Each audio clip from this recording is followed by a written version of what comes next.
періште келді сізге миссияңызды айтты, содан кейін қалай болды? Адам жанын емдейсің, адам жанын емдеу керексің, адам жанын емдейсің дегенде, мен сол кезде бізде мындай дүниелік сұрақ қойып, қайдан келеді ол адам?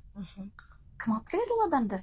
Мен мұғаліммін, мен андай рекламаға неге жоқпын, мен сауда дегенде жоқпын, мен ондай, мен тек түсіндіру, мен 22 жылдан бері ұстаздық қызмет қой менікі.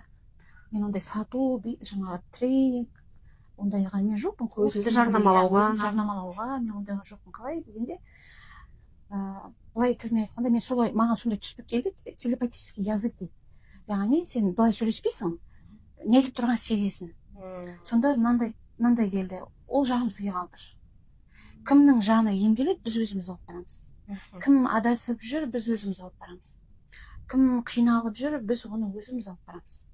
Және жаңа дүниелік баяғы сұрақ, мен сонда неме тегін энергиямды құртып, оған ақша отырып, гуру болып, үйде сондай емші болып отырамын ба дегенде. Ақшаны кім береді? Ақшаны кім береді дегенде, сен артық алсаң, жұлып аламыз.